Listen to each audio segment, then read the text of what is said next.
Hello बच्चों, चलिए प्रश्न को प्रारंभ करते हैं। किस ताप पर वायु में ध्वनि की चाल 0 डिग्री सेल्सियस पर ध्वनि की चाल की 1.5 गुनी हो जाएगी। चलो देखते हैं प्रश्न की मुख्य अवधारणा और उसके साथ में प्रश्न को हल भी करते हैं। मुख्य अवधारणा, जैसे कि जानते हैं किसी गैसीय माध्यम में ध्वनि की चाल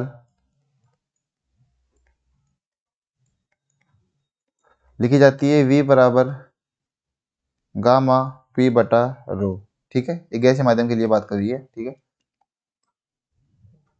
और आदर्श गैस समीकरण जब हम लगाते हैं, आदर्श गैस समीकरण से हमें मिलता है इस v का मान गामा आर टी बटा एम। ठीक, अब हमें दिया क्या है,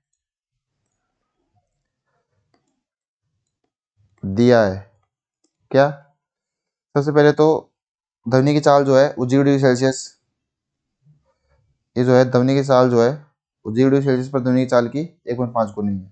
ठीक है, तो हमारे पास में एक कोई भी तापमान है, उस पे जो ध्वनि चाल है वो 1.5 गुनी है किसकी, ध्वनि की चाल जो 0 डिग्री सेल्सियस पर है। ये कंडीशन हमको दी गई है। चलिए अब इस कंडीशन की सहायता से इसको हल करते हैं। तो जैसे कि हम जानते हैं ध्वनि की चाल को लिख सकते हैं गामा आर टी बटा एम। ठीक है, तो अंडर रूट इसको हम लिख देते हैं सारी मान, तो under root gamma R T बटा एम बराबर 1.5 गुना यहाँ पे गामा आर गुना टी का मान कितना है 0 डिग्री सेल्सियस। 0 डिग्री सेल्सियस क्योंकि यहाँ पे टी पे यहाँ पे जो टी होता है ये होता है परम ताप जो कि केल्विन में लिखा जाता है। ठीक है, तो ये 0 डिग्री सेल्सियस का मतलब होता है 273 केल्विन बटा एम। देखो किसी भी एक गैस के लिए गामा आर और एम का मान तो समान ही रहना है, तो ये तो आपस में कट ही जाएगा।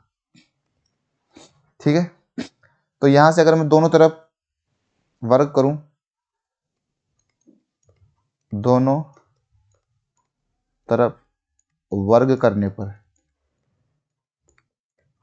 दोनों तरफ अगर मैं वर्ग करता हूं तो मेरे पास में आएगा t बराबर 1.5 का स्क्वायर गुणा 273। इसे जब आगे हल करते हैं तो t का मान निकल के आता है, इसे आगे हल करने पर t का मान निकल के आता है 614.25 केल्विन। अगर इसको डिग्री सेल्सियस में लिखना चाहें तो वो आ जाएगा 614.25 माइनस 273, जो कि निकल के आता है 341.25 डिग्री सेल्सियस। ये टी का मान आता है। तो आशा करता हूँ आपको समझ में आया होगा। धन्यवाद।